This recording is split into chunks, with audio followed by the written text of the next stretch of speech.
Hello दोस्तों, स्वागत करता हूं मैं आप सभी का आज के इस नए वीडियो में। सबसे पहले कि मैं आपको बता दूं कि इस वीडियो में मैं आप लोगों को वो तरीका बताने वाला हूं जिस तरीके से मैंने अपने बोर्ड एग्जाम में साइंस की कॉपी लिखी थी। और हाँ, इसी तरीके से लिखने के बावजूद मेरे को साइंस में 96 मार्क्स मिले थे।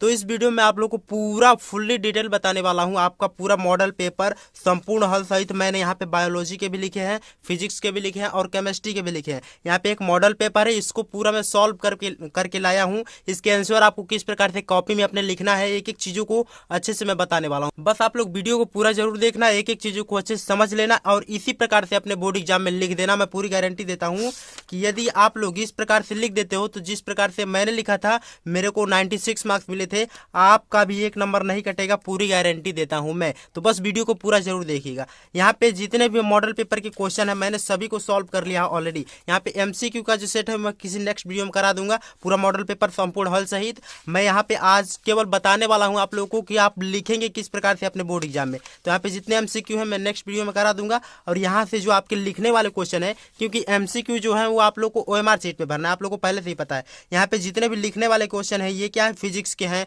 फिर इधर ये क्या है, केमिस्ट्री के हैं, एंड केमिस्ट्री के बाद से इधर जो है ये बायोलॉजी के हैं। तो मैंने एक एक क्वेश्चन को अच्छे से लिखा है, सभी को बताऊंगा, एक एक तरीका बताऊंगा कि आप लोग क्या क्या मिस्टेक करते हो। और आप पहली बार बोर्ड एग्जाम में बैठने वाले हो तो एक एक चीज़ों को अच्छे से ध्यान दीजिएगा, ठीक है। तो चलिए शुरू करते हैं आज का वीडियो। मैंने एक एक चीज़ों को लिखा है। सबसे पहले तो यहाँ पे देखिए आपको किस प्रकार से लिखना है। तो जो ये प्रश्न पत्र है आप लोगों को पहले से ही पता है कि दो खंडों में विभाजित रहता है। खंड अ में बहुविकल्पी प्रश्न रहते हैं और खंड ब में वर्णात्मक प्रश्न रहते हैं। तो वर्णात्मक प्रश्न के जितने भी इंपॉर्टेंट क्वेश्चन या जितने भी क्वेश्चन है इस मॉडल पेपर में मैंने सभी को सॉल्व कर लिया है। बस आप लोग को एक एक चीज़ों को अच्छे से समझना है। और यहाँ पे मैंने ऑलरेडी लिख लिया है और किस प्रकार से लिखना है मैं पूरा तरीका बताने वाला हूँ। जैसे देखिए यहाँ पे सबसे पहले आपको करना क्या है, हम लोग को ये वाला लिखना है। ये वाला पोर्शन आप लोग देख लीजिए ध्यान से, ये वाला पोर्शन लिखना है खंड ब वर्णात्मक प्रश्न भाग 1। तो यहाँ पे मैंने लिख दिया है खंड ब वर्णात्मक प्रश्न भाग 1। और इसी तरह से आपको अपने एग्जाम में लिखना है काले स्केच से, क्योंकि काला स्केच अलाउ रहता है।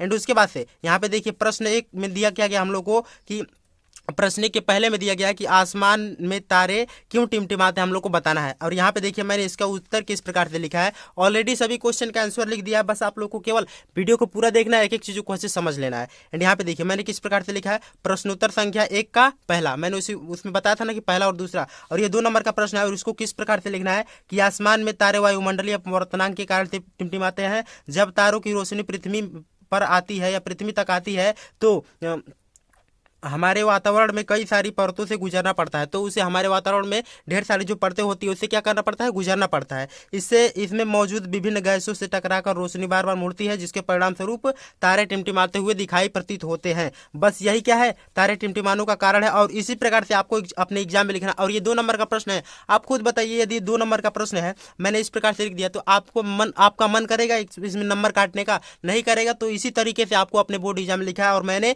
इसी प्रकार से लिखा था, ठीक है। तो मेरे 96 मार्क्स आए थे। एंड उसी तरह से देखिए यहाँ पे दूसरा वाला प्रश्न दिया गया है। दूसरा वाला प्रश्न क्या है कि अपवर्तन के नियम, अब अपवर्तन के क्या क्या नियम होते हैं उसको हम लोग को बताना है। अब यहाँ पे देखिए इसको किस प्रकार से लिखना है, जैसे यहाँ पे लिखा है प्रश्नोत्तर संख्या 1 का दूसरा, 1 का पहला, उसी तरह इसको लिखना है प्रश्नोत्तर संख्या 1 का दूसरा। यदि उतना बार बार लिखेंगे तो आपका टाइम वेस्ट होगा, इसलिए बस यहाँ पे दूसरी हेडिंग डाल के अपवर्तन के नियम हेडिंग डाल के बस आपको लिख देना है। और यहाँ पे देखिए क्या कैसे लिखा गया है कि अपवर्तन के निम्नलिखित 2 नियम है। कौन कौन से नियम? पहला नियम है कि आपतित किरण, अपवर्तित किरण, अभिलंब तीनों एक ही तल पे होते हैं, आप तो आप लोग को पहले से पता है। एंड उसके बाद दूसरा नियम लिखा है कि आपतन कोण आई अपवर्तन कोण आर के साइन के अनुपात में नियत रहता है। अब यहाँ पे किस प्रकार से लिखा है, अतः एन बराबर sine i upon sine r. बस ये हो गया, आपको पूरा इसी प्रकार से लिख देना है। 2 क्वेश्चन कंप्लीट हो गए। एंड यहाँ पे देखिए जब आपके 2 क्वेश्चन कंप्लीट हो जाए, 1 क्वेश्चन कंप्लीट हो जाए और लगे आपको कि यहाँ पे कोई क्वेश्चन नहीं एडजस्ट हो सकता है तो इस जगह को छोड़ दीजिएगा। और हाँ, लास्ट में मैं आपको बता रहा हूँ कि करना क्या है इस जगह को छोड़ के। तो इस वीडियो को बस देखते रहिए, मैं आपको एक एक चीजों को समझा रहा हूँ। एंड यहाँ पे देखिए 2 प्रश्न, एक प्रश्न वहाँ पे पूरा खत्म हो गया, उसके 2 पार्ट थे। तो अब यहाँ पे देखिए प्रश्नोत्तर संख्या 2 में दिया गया है कि आंख की असमंजस क्षमता से क्या तात्पर्य है, लिखिए। हम लोग को यहाँ पे लिखना है कि आंख की जो असमंजस क्षमता होती है उससे क्या तात्पर्य है। कितने नंबर का है? 2 नंबर का, मतलब वही 3 से 4 लाइन में लिखना है। अब इसका आंसर या 2 से 3 लाइन में लिखना है। अब इसका हेडिंग किस प्रकार से डालेंगे, सबसे पहले लिखेंगे प्रश्नोत्तर संख्या 2। मैं पूरा मॉडल पेपर सॉल्यूशन के साथ बता रहा हूं, तो बस वीडियो को पूरा जरूर देखिएगा और अपने दोस्तों के साथ भी शेयर कर दीजिएगा। देखिए यहाँ पे देखिए असमंजस क्षमता क्या होती है आंख की। अब इसको समझिए कि आंख की असमंजस क्षमता वह क्षमता है जिसके द्वारा आंख अपनी लेंस की फोकस दूरी बदलकर दूर रखी तथा पास रखी वस्तु को स्पष्ट रूप से देख सकती है। बस यही क्या है, आंख की असमंजस क्षमता है। बस इसी प्रकार से आपको अपने एग्जाम में लिख देना। अब ये 2 नंबर का प्रश्न क्लियर हो गया, आपको 2 नंबर इसमें पूरे फिक्स है कि आपको 2 नंबर मिल जाएंगे। एंड उसके बाद से देखिए यहाँ पे न्यूमेरिकल है। अब नेक्स्ट क्वेश्चन दिया गया दूसरा वाला में कि 50 सेंटीमीटर फोकस दूरी वाले उत्तल लेंस की क्षमता की गणना कीजिए। अब इसको आपको न्यूमेरिकल किस प्रकार से सॉल्व करना है, तो ये दूसरा वाला प्रश्न है, तो दूसरा यहाँ पे हेडिंग डाल दीजिए दूसरा। एंड उसके बाद से देखिए फोकस दूरी हम लोग को दिया है कितना, 50 सेंटीमीटर, मतलब कि इसको मीटर में बदलेंगे तो 0.5 मीटर हो जाएगा। हम लोग जानते हैं कि क्षमता बराबर होता है, मतलब लेंस की क्षमता बराबर होता है P बराबर 1/f, और वो भी किस में रहता है, मीटर में रहता है। तो हम लोग मीटर में पहले निकाल दिए हैं। और P बराबर 1/0.5, और 0.5 कहाँ से आया, तो हम लोग को दिया था 0.5, तो हम लोग को दिया था फोकस दूरी। बस यही क्या हो गया, 2 डायप्टर क्या हो गया, इसका क्षमता हो गया। और फोकस दूरी हम लोग को पता है कि जब उत्तल लेंस रहता है तो उत्तल लेंस की जो क्षमता होती है क्या होती है, प्लस में होती है। तो 2 डायप्टर प्लस 2 डायप्टर हो जाएगा इसका आंसर। अतः 50 सेंटीमीटर वाले उत्तल लेंस की क्षमता जो हो जाएगी प्लस 2 डायप्टर हो जाएगी। बस ये क्या हो गया, दूसरा क्वेश्चन कंप्लीट हो गया। एंड उसके बाद देखिए यहाँ पे तीसरा प्रश्न दिया गया कि ओम के नियम का सूत्र लिखिए तथा सूत्र स्पष्ट रूप से समझाइए। अब यहाँ पे ओम के नियम को लिखना है और उसके सूत्र को हम लोग को लिखना है। यहाँ पे देखिए प्रश्नोत्तर संख्या 3 हम लोग हेडिंग डाल लेंगे। एंड उसमें लिखेंगे ओम का नियम। ओम का नियम क्या क्या चीज़ है, यहाँ पे देखिए कि जब किसी चालक तार की भौतिक अवस्था नहीं बदलती है तब चालक तार में प्रवाहित होने वाली धारा उस पर लगने वाले विभवांतर के अनुपाती होती है, समानुपाती होती है। ये 2 नंबर का प्रश्न है, आपको ज़्यादा कुछ नहीं लिखना है, बस ओम का नियम लिखना है, उसके नियम को के जो सूत्र है उसको समझाना है। यहाँ पे देखिए भी बराबर सूत्र में क्या होता है, आई समानुपाती भी क्या होता है। यहाँ पे भी को जब आई समानुपाती को जब हटाएंगे तो यहाँ पे आर जो हो जाएगा या प्रतिरोध हो जाएगा। और एक एक चीज़ों को आपको लिखना है कि जैसे भी जो है वो धारा है, बी जो है वो क्या है, तो विभवांतर है, आई जो है वो धारा है, और आर जो है वो प्रतिरोध है। प्रतिरोध का मान नियत रहता है। बस इसी चीज को आपको लिख देना है। तो ये थे फिजिक्स के इंपॉर्टेंट क्वेश्चन, मतलब कि मैंने यहाँ तक आपको सॉल्व करा दिया। और ये जो क्वेश्चन है सेम जिस प्रकार से मैंने सॉल्व किया है, एक एक चीजों को अच्छे से देख लीजिए, इसी प्रकार से मैंने सॉल्व किया है, तो एक एक चीजों को अच्छे से समझ लीजिए। और हाँ, ये जो नेक्स्ट क्वेश्चन बचा है आपको इसका भी आंसर सेम इसी प्रकार से अपने एग्जाम में लिखना है। तो ये रहा फिजिक्स के कुछ मोस्ट इंपॉर्टेंट क्वेश्चन लिखने का तरीका। मैं पूरा बताऊंगा तो वीडियो बहुत ज्यादा लंबी हो जाएगी, इसलिए मैं केवल रफली आपको बता रहा हूँ कि किस प्रकार से मैंने लिखा था, जिससे मेरे 96 मार्क्स आए थे। तो यहाँ पे हो गया फिजिक्स का। अब देख लीजिए थोड़ा केमिस्ट्री का और उसके बाद से बायोलॉजी का। तो केमिस्ट्री के इंपॉर्टेंट क्वेश्चन, केमिस्ट्री के क्वेश्चन कौन कौन से या किस प्रकार से पूछे जाते हैं, तो यहाँ पे लिखा गया उपभाग 3 में, उपभाग 2 में। अब केमिस्ट्री को हम लोग उपभाग 2 में हेड करेंगे। तो यहाँ पे देखिए मैंने ऑलरेडी लिख दिया है पहले से ही। अब बस एक एक चीज़ को आपको समझना है, मैं आपको दिखा रहा हूँ। यहाँ पे देखिए इसमें क्या है, उपभाग 2 में हम लोग को सबसे पहले हेडिंग डालना है, फिर से वही जिस प्रकार से पहले हेडिंग डाले थे।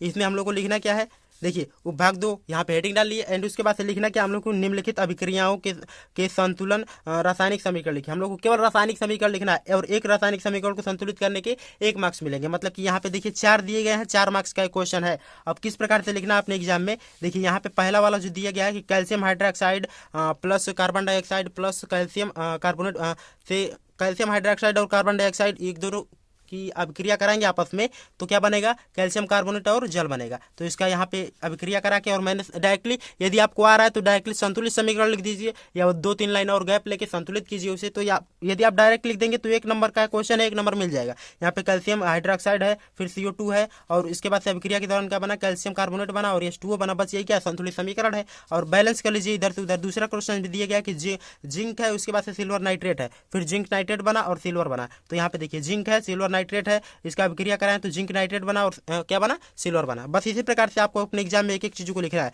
एंड उसके बाद से देखिए यहाँ पे तीसरा वाला प्रश्न है कि नाइट्रोजन है प्लस हाइड्रोजन है, इससे क्या बना, अमोनिया बना। तो नाइट्रोजन और हाइड्रोजन की अभिक्रिया कराएं। यहाँ पे नाइट्रोजन है फिर हाइड्रोजन है, इसकी अभिक्रिया कराने पे क्या बना, अमोनिया बना। बस ये क्या है, 1 नंबर का क्वेश्चन है। अब इसमें एक एक नंबर यदि आपको ना मिले तो क्या मिलेगा, मतलब कि आपको क्या करना है, बस डायरेक्टली समीकरण को संतुलित करके लिखना था। तो आपको पहले से समीकरण आ रहा है, बस उसको डायरेक्टली लिख दीजिए। आपको 1 नंबर ही तो मिलना है, 1 नंबर तो वैसे ही मिल जाएगा। बस आपको हेडिंग सही से अच्छे से डालना है। एंड उसके बाद देखिए बोरियम क्लोराइड है, अब बोरियम क्लोराइड और उसके बाद से सोडियम सल्फेट, इसकी अभिक्रिया कराने पे क्या बना, बोरियम सल्फेट बना, फिर क्या बना, सोडियम क्लोराइड बना। तो बोरियम क्लोराइड सोडियम सल्फेट, उसके बाद से बोरियम सल्फेट बना और सोडियम क्लोराइड बना। बस 1 नंबर का क्वेश्चन, 1 नंबर वैसे ही मिल जाएगा, बस आपको खत्म बात। एंड उसके बाद से देखिए नेक्स्ट यहाँ पे क्वेश्चन नंबर 6 में दिया गया है कि रासायनिक समीकरण यहाँ पे देखिए रासायनिक समीकरण द्वारा कारण, रासायनिक समीकरण को कारण सही समझाइए, 2 नंबर का प्रश्न है। अब यहाँ पे इसका कारण लिखना है कि क्या कारण हो सकता है। अब देखिए दिया गया हम लोग को क्वेश्चन में कि कॉपर की छड़ को सिल्वर नाइट्रेट के विलयन में डालने पर रंग नीला हो जाता है, क्यों, हम लोग को बताना है। अब यहाँ पे देखिए मैंने लिखा है इसका कारण सहित पूरा एक एक एक्सप्लेनेशन कि कॉपर, यहाँ पे देखिए प्रश्नोत्तर संख्या 6 आप लोग को हेडिंग डाल लेना है, क्योंकि ये 6वां वाला प्रश्न है, तो प्रश्नोत्तर संख्या 6 तो आपको हेडिंग डालना है। एंड उसके बाद से लिखना क्या है कि कॉपर सिल्वर से अधिक अभिक्रियाशील होता है, जो कॉपर होता है सिल्वर से अधिक अभिक्रियाशील होता है, इसीलिए जब कॉपर को सिल्वर नाइट्रेट के विलयन में डाला जाता है तो कॉपर सिल्वर को विस्थापित कर देता है और तथा विस्थापित करके कॉपर नाइट्रेट बनाता है, जो नीले रंग का होता है और इसी कारण विलयन का रंग नीला प्रतीत होता है। बस इसका मेन कारण क्या है, तो जो कॉपर होता है वो सिल्वर से ज्यादा अभिक्रियाशील होता है, बस इसी को आपको लिखना है। ये 2 नंबर का प्रश्न है। अब इसमें आपको 2 नंबर नहीं मिल जाएंगे, आप खुद देख लीजिए। यदि आप इस प्रकार से लिखेंगे एकदम डिजाइन, मतलब कि डिजाइन के साथ नहीं, आप एक एक सीक्वेंस के साथ लिखेंगे तो आपको 2 नंबर नहीं मिल जाएंगे, इसमें फुल नहीं मिल जाएंगे। तो बस इसी प्रकार से आपको एक एक कॉन्सेप्ट को अच्छे से ध्यान से देना है। एंड उसके बाद से देखिए यहाँ पे दिया गया नेक्स्ट क्वेश्चन कि इसका यूपीएससी नाम लिखना है, कितने नंबर का है, तो 2 नंबर का। तो पहला दिया गया है यहाँ पे CH3 और उसके बाद सी और सिंगल बॉन्ड देके OS दिया गया और यहाँ पे भी OS दिया गया, मतलब ऑल लगा है इसमें। अब यहाँ पे देखिए इसका नाम लिखे हैं यूपीएससी नाम, तो पहला वाला यहाँ पे आयुषी नाम एथेन, फिर 1,1 और डायोल। और डायोल क्यों लगाया गया कि जहाँ पे भी हम लोग को ये OS समूह का जो लगता है 2 बार लगता है, तो वहाँ पे क्या लगता है, डायोल लगता है। बस इसका यूपीएससी नाम हो गया। और उसके बाद फिर यहाँ पे देखिए नेक्स्ट में क्या दिया है, CHC या यहाँ पे दिया गया है HCHO। अब इसका यूपीएससी नाम क्या होगा, तो यहाँ पे मैंने पहले ही लिख दिया है, इसका यूपीएससी नाम क्या होगा कि इसका यूपीएससी नाम होगा मेथेनॉल। बस हो गया इसका यूपीएससी नाम।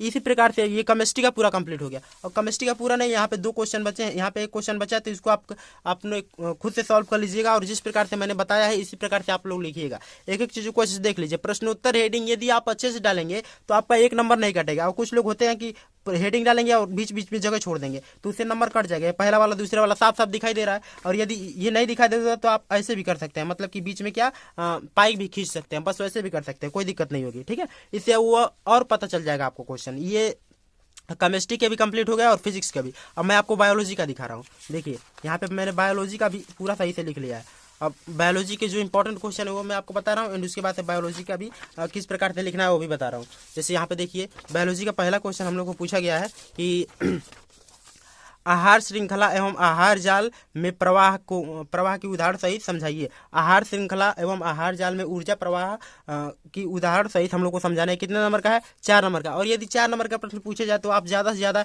1 पेज में लिखिए या 1.5 पेज में लिखिए, बस आपको 4 नंबर फिक्स हो जाएंगे। बस आपका सीक्वेंस और कॉन्सेप्ट सही होना चाहिए। तो यहाँ पे मैंने ऑलरेडी लिख दिया है। देखिए ये कौन सा चीज है, तो उपभाग 3 है। यहाँ पे उपभाग 3 पहले से ही है। एंड उसके बाद प्रश्नोत्तर संख्या 8 है, तो प्रश्नोत्तर संख्या 8 मैंने पहले से लिख दिया है। एंड उसके बाद सबसे पहले क्या है, आहार श्रृंखला। अब आहार श्रृंखला क्या होता है, तो यहाँ पे मैंने हेडिंग डाला है आहार श्रृंखला। आप चाहे तो काले स्केच से भी डाल सकते हैं। ठीक है, यहाँ पे लिखा क्या गया है कि यह एक सरल रेखीय क्रम होता है जिसमें एक जीव दूसरे जीव को खाते हैं और ऊर्जा का प्रवाहित होता है। मतलब कि इसी से क्या होता है, ऊर्जा प्रवाहित होता है। एक जीव दूसरे जीव को खाएंगे तो ऊर्जा क्या होगा, प्रवाहित होगा। किस प्रकार से, जैसे यहाँ पे दिए कि घास को खरगोश खाएगा, खरगोश को लोमड़ी, लोमड़ी को शेर। अब यहाँ पे मैंने इंक्लूड भी लिखा है किस प्रकार से। यहाँ घास सूर्य के प्रकाश से ऊर्जा प्राप्त करती है। जो घास होती है वो सूर्य के प्रकाश से ऊर्जा प्राप्त करती है। खरगोश जो होता है, खरगोश घास को खाकर ऊर्जा प्राप्त करता है, और लोमड़ी खरगोश को खाकर ऊर्जा प्राप्त करती है, तथा शेर जो होता है वो लोमड़ी को खाकर ऊर्जा प्राप्त करता है। बस यही क्या ऊर्जा का प्रवाह है। ये क्या होगा, आहार श्रृंखला। और दूसरे के बाद लिखा गया यहाँ पे